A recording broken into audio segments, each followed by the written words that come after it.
started here. Our first question will come from Kristen Kenny, Jazz TV.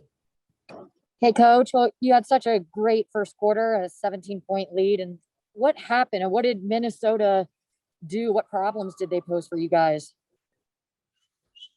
Well, the first couple of minutes of the game, we turned the ball over and we gave up a couple offensive rebounds. And then, we had a stretch where we were really good in the glass and, we took care of the ball and got good shots. And then, as the game progressed, we fell back into that and ended up with 20 turnovers and I think 20 second chance points.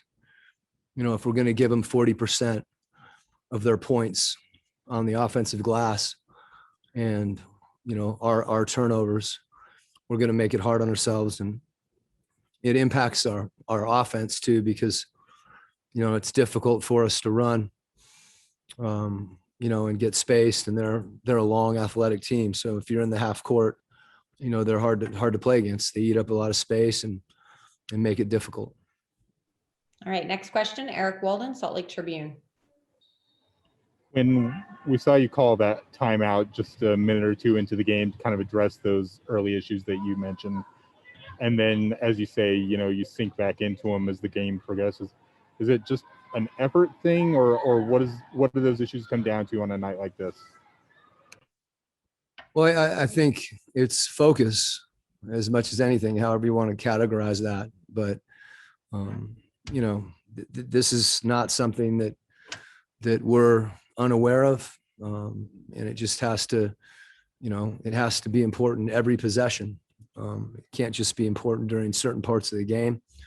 And that's going to be crucial for us, to win, and particularly to win close ball games. If we're giving up, we're giving up that many possessions, you make it, virtually impossible. You have to almost be perfect in other aspects of the game. Next question, Andy Larson, Salt Lake Tribune. When it comes to the 20 turnovers, where does that come from, and how do you kind of solve that? Is it about simplifying the, kind of making the decisions easier, or I guess kind of explain what you'd want to see on that part of the ball? Well, some of it's as simple as just, it sounds simplistic, but just like, don't turn it over. And whatever you have to do in a given possession to not do that. And it's collective, obviously there's somebody with the ball that's either making a pass, but it's everybody spacing for each other, so that you have those angles. When you have players that are long, the passes are more difficult. You just have to be more precise. Whether you have to be stronger with the ball, you have to use fakes more. You have to be more disciplined to not make those mistakes. And, I thought we got, I think 4 minutes left in the second quarter, we had a pretty good sized lead, and we just have a tendency to get loose with the ball at times. And, Minnesota had a role in that. I thought that they, became really aggressive. They started switching more, which made it more difficult for us to attack because they kind of built a perimeter.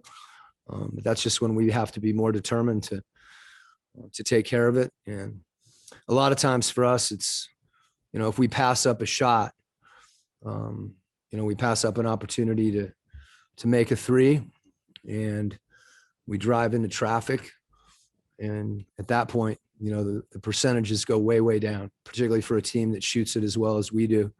And whether that's being prepared to shoot, or, the accuracy of a pass, hitting someone, in a shooting pocket where they can get the shot.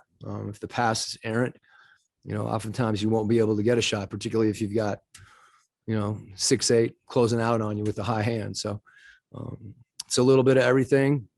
But as much as anything, it's got to continue to be a focus, and we've got to continue to make it important and more important. All right, last question, Ryan Miller, KSL.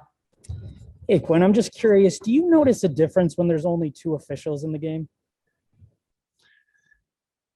We've had this happen a couple times, and, to be honest with you, I hadn't really focused on the officiating right now until you brought it up, because I, was kind of engrossed in some of the other things we're talking about, but it's certainly harder for them.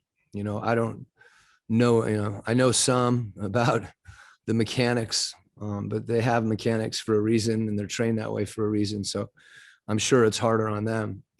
But, I thought they did, an excellent job of really doing the best job that they can. All right. Thank you so much, Coach.